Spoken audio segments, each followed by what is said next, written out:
예수께서 대답하여 이르시되 이 물을 마시는 자마다 다시 목마르려니와 내가 주는 물을 마시는 자는 영원히 목마르지 아니하리니 내가 주는 물은 그 속에서 영생하도록 솟아나는 샘물이 되리라.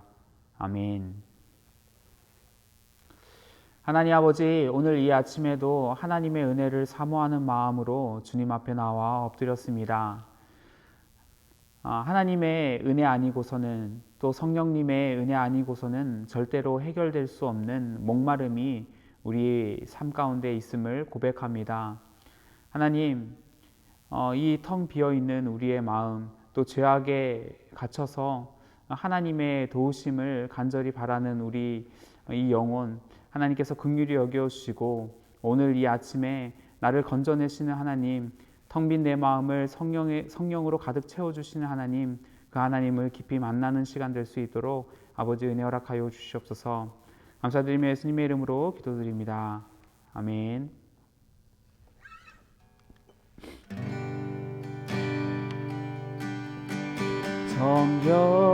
정결한 마음 주시옵소서. 오 주님, 정직한 영을 새롭게 하소서.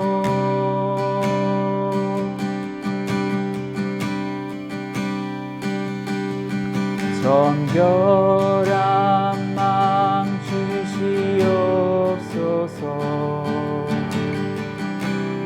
오 주님, 정직한 영을 새롭게 하소서.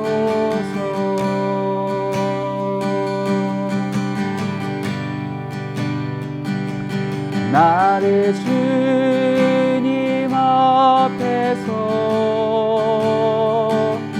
멀리하지 마시고 주의 성령을 거두지 마옵소서.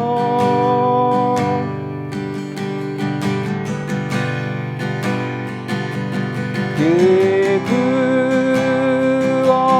구원의 깊이 다시 회복시키시고 변치 않는 마음 내 안에 주소서.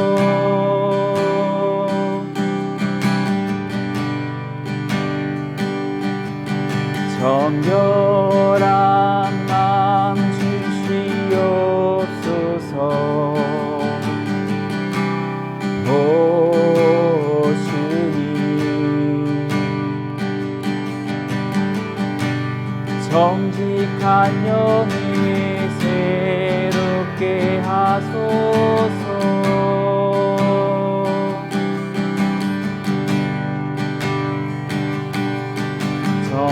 정결한 마음 주시옵소서. 오 주님,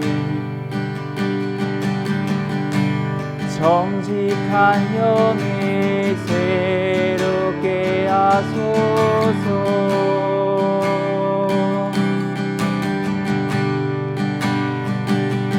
나를 주님 앞에서 멀리하지 마시고 주의 성령을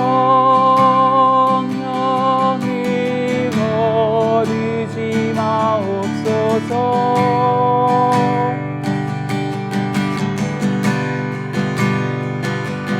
그 구원의 깊이 다시 회복시키시고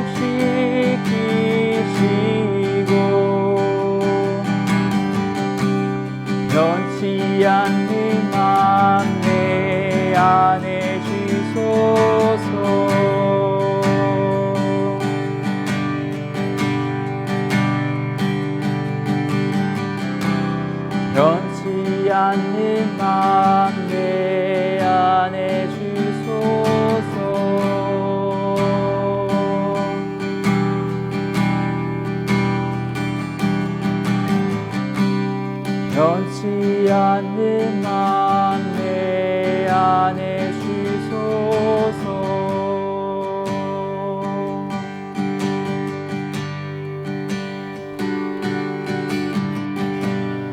약할 때 강함 되시네 나의 보배가 되신 주 나의 모든 것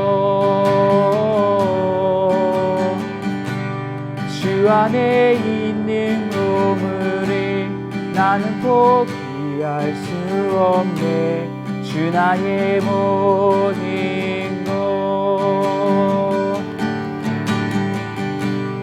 약할 때 강함 되시네 나의 보배가 되신 주 나의 모든 것 주 안에 있는 보물을 나는 포기할 수 없네 주 나의 모든 것 예수 어린 양 존귀한 이름 예수 어린 양 존귀한 이름 십자가 죄 사하셨네 주님의 이름 찬양해 주 나의 모든 것 쓰러진 나를 세우고 나의 빈잔을 채우네 주 나의 모든 것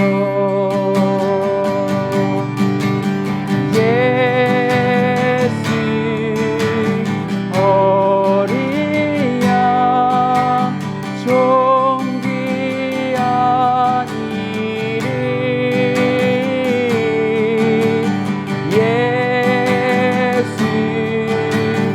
어린 양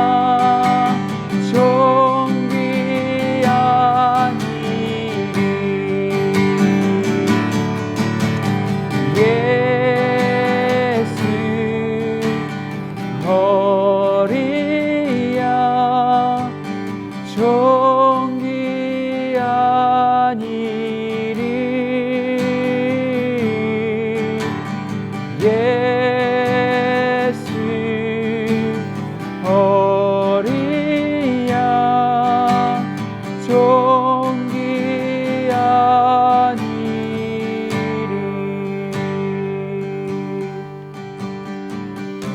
이 시간 우리 함께 기도하면서 나아갈 때 이런 고백 하나님께 드렸으면 좋겠습니다. 하나님 나의 목마름을 해결해 주실 분 나의 연약함을 또 보듬어 주실 분 나의 인생의 전부가 되신 분 오직 예수 그리스도이심을 내가 이 시간 믿음으로 고백하면서 나아갑니다. 주님 텅 비어있는 이 나의 마음을 주님 하나 성령의 은혜로서 가득 채워주시고 나의 연약함 십자가 사랑으로 가려주시고 새롭게 하여 주셔서 하나님의 형상 닮아가게 하여 달라고 우리 이런 기도 제목 가지고 함께 기도하면서 나아가기 원합니다. 함께 기도하겠습니다. 하나님 아버지 이 시간 우리의 어린 양 되신 예수님을 의지하면서 나아갑니다. 그 주님께 아버지 부르짖으면서 나아갑니다. 하나님 우리가 한순간도 주님의 은혜 없으면 살 수가 없습니다. 오늘도 십자가 은혜가 너무나 필요한 자들이고 아버지 성령의 기름 부으심이 없으면 우리는 이 세상에서 아버지 정말 목마른 채로 아버지 너무나 몸이 건조한 채로 아버지 정말로 생명력이 사라진 채로 아버지 정말로 아무런 열매가 없는 그런 삶을 살아갈 수밖에 없는 저희들임을 이 시간 이름으로 고백합니다. 주님 우리를 긍휼히 여겨 주옵소서. 아버지 우리를 불쌍히 여겨 주옵소서. 약할 때 강함 되어 주시는 주님을 경험했기에 내가 약할 그때에 내가 강합니다라고 고백했던 바울처럼 주님 오늘도 우리는 연약합니다. 우리는 넘어집니다. 우리는 정말 어쩔 수 없는 그런 연약함을 가지고 하루하루를 살아갑니다. 주님 도와주십시오. 갈망하는 모든 분들 가운데 주님 오늘 새 힘과 새 능력을 허락하여 주옵소서. 예수님의 이름으로 기도드립니다. 아멘. 네, 오늘 말씀은요 시편 40편 11절부터 17절까지 말씀입니다. 네, 시편 40편 11절부터 마지막 절까지요. 같이 한번 읽겠습니다. 여호와여, 주의 긍휼을 내게서 거두지 마시고 주의 인자와 진리로 나를 항상 보호하소서. 수많은 재앙이 나를 둘러싸고 나의 죄악이 나를 덮침으로 우러러볼 수도 없으며 죄가 나의 머리털보다 많음으로 내가 낙심하였음이니이다. 여호와여, 은총을 베푸사 나를 구원하소서. 여호와여, 속히 나를 도우소서. 내 생명을 찾아 멸하려 하는 자는 다 수치와 낭패를 당하게 하시며 나의 해를 기뻐하는 자는 다 물러가 욕을 당하게 하소서. 나를 향하여 하하하하며 조소하는 자들이 자기 수치로 말미암아 놀라게 하소서. 주를 찾는 자는 다 주 안에서 즐거워하고 기뻐하게 하시며 주의 구원을 사랑하는 자는 항상 말하기를 여호와는 위대하시다 하게 하소서. 나는 가난하고 궁핍하오나 주께서는 나를 생각하시오니 주는 나의 도움이시오 나를 건지시는 이시라. 나의 하나님이여 지체하지 마소서. 아멘. 예전에 이렇게 시험을 준비할 때마다 항상 들었던 마음 중에 하나가 무엇이냐면, 내가 시험을 내는 그 선생님의 마음에 한번 들어갔으면 좋겠다. 그 선생님의 머릿속에 한번 들어갔으면 좋겠다라는 생각을 자주 했습니다. 왜냐하면 그 선생님이 어떤 것을 중요하게 생각하는지, 또 어떤 것을 이 문제로 내는지를 우리가 안다면 뭐 어렵게 공부하지 않아도 그 마음을 파악하고 있기 때문에 뭐 쉽게 이렇게 점수를 받을 수 있을 것 아닙니까? 늘 그렇게 기도했던 적이 있어요. 하나님, 이번에 시험 출제하는 선생님의 마음, 그 마음을 내게도 좀 주셔서 그 문제를 좀 내가 미리 알면 안 되겠습니까? 뭐 이렇게 구했던 적이 있는 것 같아요. 마찬가지로 성경을 읽을 때마다 한켠에 드는 마음은, 이 본문에 나타나 있는 많은 역사적 이야기 또는 뭐 성경의 이야기들도 있지만, 그러나 제가 구하는 한 가지는 무엇이냐면, 하나님의 마음이 어디에 있을까? 이 말씀을 하시는 하나님은 왜 어떤 마음을 가지고 이런 말씀을 하셨을까 하는 것에 이렇게 크게 주안점을 두고 성경을 읽을 때가 있습니다. 하나님의 마음을 안다면, 왜 이렇게 기록하셨는지 그 마음을 우리가 헤아린다면, 여러분, 출제자의 의도를 정확하게 알면 문제를 정확하게 푸는 것 아니겠습니까? 마찬가지로 성경의 저자이신 하나님의 마음을 안다면 우리가 얼마나 더 많은 하나님의 일들을 감당할 수 있고 또 하나님의 마음을 시원케 하는 그런 삶을 살 수 있겠냔 말이에요. 그래서 성경을 읽을 때마다 늘 그런 생각을 하는 거예요. 하나님의 마음을 안다면 이 말씀하시는 그 핵심을 보다 조금 더 빠르게 간파할 수 있을 텐데, 이런 뭐 적은 소망, 작은 소망이라고 할까요? 뭐 이런 게 생긴다는 거죠. 오늘 읽은 시편이 이것을 우리에게 정확하게 설명을 해줍니다. 자, 우리 먼저 11절, 사실 이게 핵심 구절인데요. 같이 한번 읽어보겠습니다. 11절 말씀 같이 한번 읽습니다. 여호와여, 주의 긍휼을 내게서 거두지 마시고 주의 인자와 진리로 나를 항상 보호하소서. 오늘 읽은 11절부터 17절까지의 이걸 요약하면 사실 11절로 우리는 요약할 수 있어요. 다윗은 그렇게 얘기합니다. 하나님, 주의 긍휼을 내게서 거두지 마시고 주의 인자와 진리로 나를 항상 보호해 주십시오. 그렇게 이야기를 하는 거죠. 그런데 우리가 분명히 알고 있어요. 앞에 10절까지만 해도요, 하나님께서 내게 베풀어 주신 은혜에 대한 감사를 끊임없이 찬양하고 노래했던 다윗이었습니다. 그런데 갑자기 11절에 와가지고는 그 은혜는 온데간데 없고, 하나님 나를 좀 지켜주십시오, 나를 좀 살려주십시오, 하나님 내게 다시 한번 은혜를 베풀어 주십시오 라고 구하는 이런 다윗의 모습은 우리에게 무엇을 얘기해 줍니까? 하나님의 은혜를 받아 누렸음에도 불구하고 또다시 죄를 범했던 그 다윗, 그래서 그 죄 가운데서 하나님 나 좀 살려주십시오, 하나님 나와 함께 해주시면 안 되겠습니까? 하나님 내게 한 번만 더 기회를 주시면 안 되겠습니까? 라고 이야기하는 그런 다윗의 모습을 우리는 보게 된다는 거죠. 그러니 여러분, 회개하고 은혜 받았어요. 이 40장 1절부터 10절까지가 그런 거 아닙니까? 나를 기가 막힌 웅덩이에서 하나님이 구해 주셨습니다. 내게 기적을 베풀어 주셨습니다. 그렇게 은혜를 주셨는데, 근데 또다시 넘어져 있는 다윗. 사실 이게 여러분, 저와 여러분들의 인간의 실상을 가장 잘 말해주는 것 아니겠습니까? 늘 예배드리면서 하나님 앞에 나와서 하나님 감사합니다, 사망 가운데서 나를 구원해 주셔서 감사합니다라고 그렇게 찬양하다가도 내 일이 조금 안 되거나 또 내가 이 죄 가운데 무너져 있을 때, 나는 안 되는 놈이구나 하면서 또다시 주저앉으면서 하나님을 향하여 두 손을 들고 주님이여 이 손을 꼭 붙들고 가십시오. 그렇게 찬양하는 그 우리의 모습이 사실 이 10절과 11절 사이에 이렇게 생략되어 있는 다윗의 삶의 모습이라는 겁니다. 우리가 이것을 분명하게 안다면 여러분 우리가 어떻게 살아야 되는지를 오늘 다윗이 분명하게 들려주고 있는 거예요. 그런데 여러분 그거 아시죠? 내가 죄를 지었어요. 그래서 회개했습니다. 그리고 하나님의 은혜를 누렸다고 고백했습니다. 그런데 또다시 죄를 짓는 것은 무언가 음식을 먹었어요. 체했습니다. 그런데 또 배고픔을 조금 느낀다고 또 꾸역꾸역 먹습니다. 그리고 또 체했어요. 또 토합니다. 그리고 또 배고프다고 또다시 이 아픈 몸에 이 음식을 넣는 그런 모습과 너무나도 닮아 있다는 겁니다. 하나님 앞에 회개했고 하나님 다시는 하나님 보시기에 그렇게 죄인처럼 살지 않겠습니다. 고백했지만 내 상황과 현실에 따라서 또다시 죄와 타협하는 우리의 모습들이 바로 그 체했는데도 불구하고 음식을 계속해서 먹는 그런 어리석은 모습과 닮아 있다는 거죠. 그럼 이 다윗이 들려주는 이런 이야기들을 보면서 야, 다윗 참 안 됐다. 그리고 다윗 참 너무한다.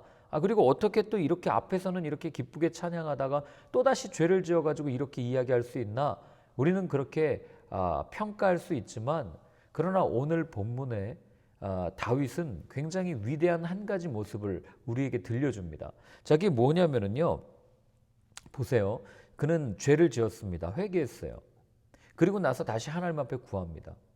이 얘기는 뭐냐면 혼날 때 혼나더라도 하나님 안에 하나님을 끝까지 붙들고 싶은 다윗의 마음이 여기에서도 그대로 표현된다는 거예요.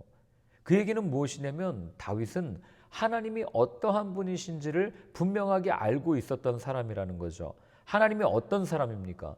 어떤 사람이 아니죠. 어떤 분이십니까? 시편 86편에 이렇게 기록되어 있어요. 시편 86편 15절 86편 15절 같이 한번 읽겠습니다. 그러나 주여 주는 긍휼히 여기시며 은혜를 베푸시며 노하기를 더디하시며 인자와 진실이 풍성하신 하나님이시오니. 하나님은 인자와 진실이 풍성하셔서 은혜롭고 노하기를 더디하시는 분이다. 끝까지 참아주시는 분이다. 참다 우리에게 말씀하시는 분이구나 라고 하는 이 하나님의 성품을 다윗이 너무나도 잘 알았던 거예요. 그러니 자신이 죄를 지었어도 빨리 하나님 앞에 무릎 꿇고 기도하면 하나님께서 용서해 주시겠지라고 하는 어떻게 보면 굉장히 염치 없는 사람에 불과하지만 그러나 하나님을 정확하게 알았던 사람이 다윗이라는 거예요. 그렇기 때문에 우리가 기도할 때도 누구에게 기도해야 되는지를 분명하게 알아야 되고 우리의 기도를 들으시는 분이 어떤 분이신지를 분명하게 알 때 우리는 더 하나님 마음에 합한 그런 기도를 드릴 수 있게 될 것이고 그런 삶을 살 수 있게 되는 것 아니겠습니까? 자, 이어서 12절부터 17절까지를 한번 볼게요. 12절부터 17절까지 같이 한번 읽어보겠습니다. 수많은 재앙이 나를 둘러싸고 나의 죄악이 나를 덮침으로 우러러볼 수도 없으며 죄가 나의 머리털보다 많음으로 내가 낙심하였음이니이다. 여호와여 은총을 베푸사 나를 구원하소서. 여호와여 속히 나를 도우소서. 내 생명을 찾아 멸하려 하는 자는 다 수치와 낭패를 당하게 하시며 나의 해를 기뻐하는 자는 다 물러가 욕을 당하게 하소서. 나를 향하여 하하하하 하며 조소하는 자들이 자기 수치로 말미암아 놀라게 하소서. 주를 찾는 자는 다 주 안에서 즐거워하고 기뻐하게 하시며 주의 구원을 사랑하는 자는 항상 말하기를 여호와는 위대하시다 하게 하소서. 나는 가난하고 궁핍하오나 주께서는 나를 생각하시오니 주는 나의 도움이시오 나를 건지시는 이시라. 나의 하나님이여 지체하지 마소서. 자, 다윗이 뭐라고 얘기합니까? 죄악이 내게 미쳤습니다. 그 12절도 보면은 13절도 보면 12절에 그렇게 돼 있죠. 죄악이 나를 덮친다. 내가 지은 죄가 내 머리털보다 더 많다. 그래서 내가 낙심했다라고 다윗은 분명하게 이야기를 합니다. 그러니 지금 뭐예요? 내 죄가 이렇게 많다는 얘기는 결국 하나님의 은총, 하나님께서 나를 붙들어 주시지 않으면 나는 또다시 넘어질 수밖에 없는 상황이라고 지금 다윗이 이야기를 하는 거죠. 그러니까 앞에서 이야기했던 그 은혜를 받고 다시 죄를 짓고 그리고 또다시 하나님을 찾아오는 이런 어떻게 보면 굉장히 뻔뻔스러운 모습이 지금 계속해서 반복되는 겁니다. 여러분, 우리는 이런 모습 보면서 뻔뻔하다고 할 수 있지만 신앙은요, 뻔뻔해야 합니다. 뻔뻔한 게 신앙이에요. 뻔뻔하지 않으면 어떻게 우리의 구원을 우리가 바라볼 수 있습니까? 우리가 이렇게 아침마다 또는 함께 말씀을 나누면서 은혜를 누리고 주님 앞에 나아가지만 그러나 그렇다고 해서 죄 안 짓는 사람 없잖아요. 근데 내가 죄를 졌어요? 그럼 나는 안 되는 놈인가 보다 하고 그냥 가만히 앉아가지고 계속 고개를 숙이고 있다면 우리는 거기에 그냥 머물러 있을 뿐입니다. 그러나 주님은 그런 우리의 마음을 다시 한번 일깨워 주시고 그 마음에 바람을 일으켜 주셔서 이 고개를 들어 주님을 바라보게 하신단 말이죠. 그러니 사람의 입장에서 볼 때는 뻔뻔한 거죠.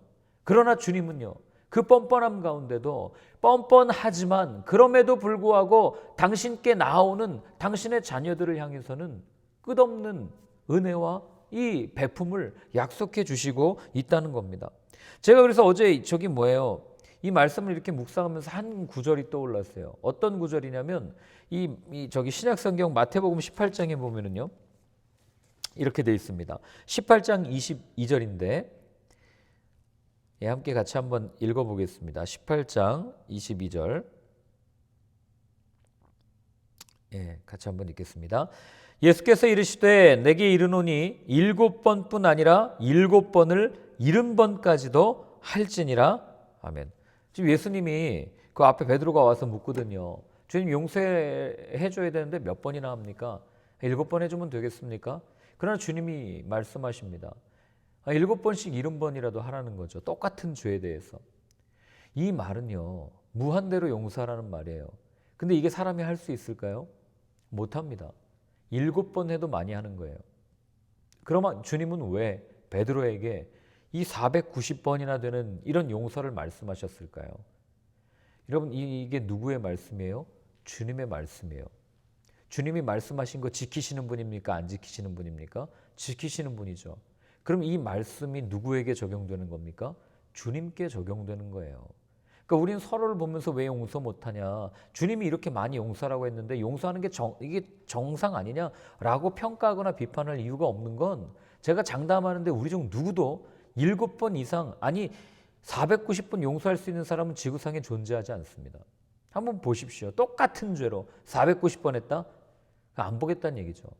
그러나 주님은 말씀하셨어요. 7번씩 70번이라도 용서해 줘야 된다. 누가 말씀하셨다고요? 주님이.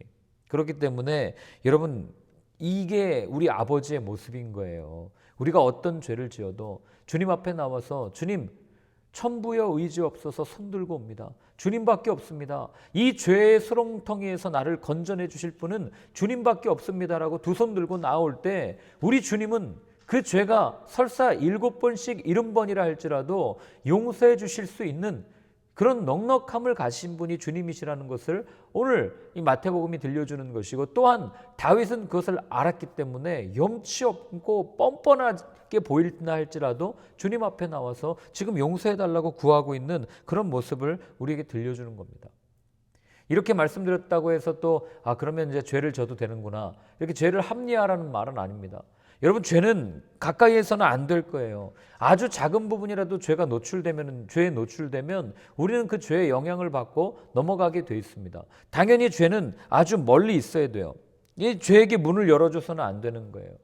이게 시편 40편 후반부가 직접 말하지는 않지만 알려주는 진리입니다. 자, 무슨 얘기냐면 여러분, 레위기 한번 보실래요? 레위기 19장에 보면은요, 하나님이 우리에게 어떻게 살라고 말씀하신 게 있어요. 레위기 19장 2절 같이 한번 읽겠습니다. 너는 이스라엘 자손의 온 회중에게 말하여 이르라. 너희는 거룩하라. 이는 나 여호와 너희 하나님이 거룩함이니라. 아멘. 오늘 주님이 뭐라고 말씀하십니까? 거룩해야 된다고 말씀하세요. 하나님께서 거룩하시기 때문에 그 하나님을 따라가는 당신의 자녀들, 하나님 안에 품겨있는 당신의 모든 백성들이 거룩해야 함을 오늘 하나님께서는 말씀해 주신 거죠. 그럼 거룩이라는 건 무엇이겠습니까? 이렇게 점잖게 빼입고 할렐루야 이게 거룩입니까? 그게 아니잖아요. 거룩은 내 안에서 솟아날 수 있는 게 아니란 말이죠. 하나님의 성품이에요. 하나님에게서 난 겁니다. 그래서 주님이 말씀하셨잖아요. 내가 거룩하니. 이건 사람이 거룩한 게 아니거든요. 그렇기 때문에 우리가 거룩할 수 있는 유일한 방법은 거룩하신 그분 안에 거할 때 거룩할 수 있다는 거죠. 그럼 그분 안에 거룩한다는 것은 그분 안에 거한다는 것은 무엇이겠어요? 비록 죄를 지었지만, 그러나 내가 죄인입니다 고백하지만 그리스도 예수의 보혈로 내가 깨끗함을 얻고, 그리고 그분 안에 거할 때 나는 하나님의 자녀로서 거룩할 수 있습니다 라고 하는 것을 우리에게 들려주는 것, 하나님 안에 거하기 위해서 몸부림치는 것, 이게 성경이 말해주는 거룩이라는 거죠. 사람은요 늘 이렇게 보면서 어떤 그릇이냐에 관심이 많아요. 어떤 은사를 가졌느냐에 관심이 많습니다. 그러나 우리 주님은요 어떤 그릇인가에 관심이 없어요. 이 사람이 질그릇이든 이 사람이 금그릇이든 이 사람이 은그릇이든 관심 두지 않습니다. 다만 한 가지를 관심 둬요. 그 그릇이 깨끗한가? 그 그릇이 정말 주님 쓰시기에 합당한가? 손님이 왔는데 예를 들어서 금그릇이 집에 있는데 여기에 막 음식 찌꺼기가 묻어 있으면 그 내놓을 수는 없잖아요. 아무리 천한 질그릇이 그 막그릇이라고 해도 그게 깨끗하게 놓여져 있으면 그걸 가지고 대접하는 게 정상 아니겠습니까? 마찬가지예요. 여러분, 내가 금그릇이냐 내가 은그릇이냐 내가 질그릇이냐 나무그릇이냐 별로 중요하지 않습니다. 정말 주님이 우리에게 관심 있게 보는 건 그 그릇이 얼마나 깨끗하냐, 얼마나 주의 말씀을 담기에 이 준비가 되어 있느냐, 이런 걸 분명하게 보신다는 거죠. 거룩이라고 하는 건 한 번에 이루어지지 않아요. 마치 찌든 때와 같습니다. 주님 안에 거하면서 늘 주님께서 들려주시는 그 음성 가운데, 그 말씀 가운데 내 자신을 세워가고 깨끗하게 씻겨져 갈 때 우리는 비로소 거룩하다고 말할 수 있는 거죠. 자, 그렇다면 매일 죄를 짓고 사는 우리는 어떻게 거룩할 수 있습니까? 어떻게 주님의 말씀대로 살아갈 수 있습니까? 여러분, 이거는 설거지할 때 생각해 보시면 됩니다. 예를 들어서 이제 기름기가 잔뜩 묻은 그릇을 이제 닦아야 되는데 이 물을 틀어가지고 찬물로 닦으면 잘 닦이지 않습니다. 뜨거운 물로 해도 이게 뭐 기름이 적당히 묻어 있어야지, 많은 기름이 묻어 있는 상태에서 이걸 닦으면은요 미끄덩미끄덩해서 잘 닦이지 않아요. 그러나 이 기름 전용 세제를 한 방울 딱 묻혀가지고 닦으면은요 그릇은 언제 그랬냐는 듯이 깨끗하게 닦여서 새 그릇으로 이렇게 되는 것을 우리는 보지 않습니까? 마찬가지로 우리의 죄를 깨끗하게 정결하게 우리의 마음의 그릇을 이 깨끗하게 유지시킬 수 있는 유일한 한 가지 방법은 죄의 전용 세제로 닦아내는 겁니다. 죄의 전용 세제가 뭐겠어요? 하나님의 말씀이에요. 하나님 안에 거하는 겁니다. 바로 말씀이 육신이 되어 이 땅에 오신 예수 그리스도를 바라보는 것, 그 십자가의 보혈을 의지하는 것, 그것만이 우리의 죄를 깨끗하게 씻을 수 있는 죄의 전용 세제라는 겁니다. 불완전하지만 하나님께서는 나를 제사장 삼아주시고, 그러니까 다윗은 이걸 알았던 거죠. 나는 죄의 제족인데 오직 주님 안에서만 내가 깨끗해질 수 있습니다. 주님만이 나를 정결하게 해주실 수 있습니다. 그러니 오늘 시편 40편처럼 주님께 매달리는 거예요. 나는 가난하고 궁핍하오니 주께서는 나를 생각하시오니 주님만이 나의 도움이십니다. 주님만이 나를 완전하게 하실 수 있습니다. 주님, 나 좀 도와주시면 안 되겠습니까? 매달리는 이유가 뭐예요? 뻔뻔하게 매달리는 이유 딱 한 가지, 주님만이 해결하실 수 있기 때문에. 이걸 알려주는 게 레위기예요. 여러분, 레위기 한번 천천히 읽어보십시오. 레위기는 하나님이 인간에게 주신 율법의 규정들을 담고 있습니다. 그런데 레위기의 규정대로라면 오늘 이 자리에 계신 많은 분들 가운데 그 누구도 하나님 앞에 설 수 있는 사람 없습니다. 우리가 그 레위기 율법을 다 지킵니까? 우리 중 누구도 하나님과 교제할 수 있는 사람이 단 한 명도 있을 수 없다는 것을 알려주는 것이 바로 레위기 아니겠어요? 그러나 하나님은 그렇게 주님 앞에 설 수 없는 우리, 흠이 많은 우리를 무엇 삼아 주셨습니까? 거룩한 제사장 삼아 주시고 당신의 자녀 삼아 주시고, 그리고 당신께서 차려놓으신 그 식탁에 우리를 초청해 주신단 말이죠. 불완전하지만 예수 그리스도의 보혈로 깨끗하게 씻겨 주셔서 당신의 자녀로서 살아갈 수 있도록 우리에게 은혜를 주신단 말이죠. 이걸 알았던 다윗이 하나님께 매달린 겁니다. 그래서 다윗은 끊임없이 하나님 앞에 정결하려고 노력했고 하나님 앞에 거룩하려고 노력을 했던 거죠. 왜 그렇습니까? 하나님이 주목하시는 것이 무엇인지를 알았기 때문입니다. 우리 마지막으로 베드로전서 2장 9절 같이 한번 읽어볼게요. 베드로전서 2장 9절 같이 한번 읽겠습니다. 그러나 너희는 택하신 족속이요 왕 같은 제사장들이요 거룩한 나라요 그의 소유가 된 백성이니 이는 너희를 어두운 데서 불러내어 그의 기이한 빛에 들어가게 하신 이의 아름다운 덕을 선포하게 하려 하심이라. 아멘. 저는 힘들고 어려울 때마다 이 말씀을 묵상합니다. 힘들고 어렵다는 얘기는 뭐 환경이 어려워서 힘든 것도 포함이 되지만 제가 이렇게 죄로 인해서 무너져 있거나 또는 하나님께서 원하지 않는 모습으로 살아가는 그런 모습을 이렇게 보면서 낙심하고 주저앉아 있을 때도 이 말씀을 그렇게 많이 묵상을 합니다. 이유는 하나입니다. 도저히 제사장 될 수 없는 나를, 도저히 하나님의 말씀을 전할 수 없는 나를 주님은 제사장 삼아 주셨고, 그리고 말씀을 전하는 자로 세워주셨고, 그리고 오늘도 이렇게 주님의 손 안에서, 주님의 품 안에서 하루하루 살아갈 수 있도록 은혜를 베풀어 주신 그 사건이 바로 베드로가 고백했던 이 사건이기 때문에 뭐라 그럽니까? 그의 기이한 빛에 들어가시게 하신 이의 아름다운 덕을 선포하게 하려 하심이라. 부족하지만 그래서 여러분 우리가 주님께 매달리는 겁니다. 그리고 주님이 어디에 관심이 있는지를 우리가 깊이 고민하는 거예요. 제가 처음에 말씀드렸죠. 시험 공부할 때 출제자의 의도를 정확하게 알면 얼마나 마음이 편하겠냐고요. 그러나 우리는 이미 하나님의 마음을 알고 있습니다. 하나님께서 이미 여기에 다 알려주셨어요. 이 하나님의 마음 설명서입니다. 그렇기 때문에 우리가 하나님의 마음을 제대로 알아간다면 정말 그분의 마음을 시원하게 해드릴 수 있고, 또 그분의 마음을 시원하게 해준다면 성경에 기록되어 있는 수많은 은혜, 수많은 축복들이 우리 앞에 놓여져 있지 않겠습니까? 한 해를 마무리하는 이 시점에 우리 다시 한번 이렇게 고민해야 될 것은, 나는 어디에 주목하고 있나? 이 질문 제가 지금 며칠째 계속 드리고 있지 않습니까? 하나님이 주목하시는 건 어디이신가? 하나님은 도대체 어디에 관심을 두고 계신가? 그렇다면 나는 어느 곳을 바라봐야 하는가? 이것을 한번 고민하면서 한 달 정도 이렇게 한 해를 잘 마무리할 수 있는 저와 여러분들의 삶이 되었으면 좋겠습니다. 기도하겠습니다. 하나님 아버지, 깊은 수렁과 웅덩이에서 나를 건져주셨다고 고백했던 다윗이었지만, 그러나 또다시 죄에 넘어져 하나님의 은혜를 구하는 그 염치 없고 뻔뻔한 모습, 하나님 그 모습이 우리의 모습이기를 원합니다. 우리는 또 죄를 지을 수밖에 없습니다. 아니, 또 넘어져 울 것입니다.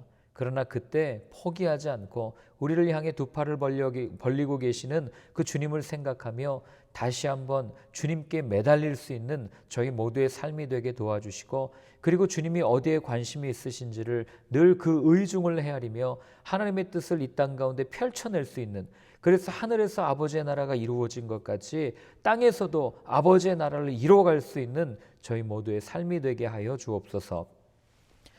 이제는 우리 주 예수 그리스도의 크신 은혜와 하나님 아버지의 사랑과 성령의 인도하심이 주님의 그 마음을 헤아리며 주님의 관심이 어디 있는지를 늘 바라보고 주의 뜻대로 살겠다고 결단하는 모든 분들 머리 위에 이제로부터 영원까지 늘 함께하여 주옵시기를 간절히 축원하옵나이다. 아멘.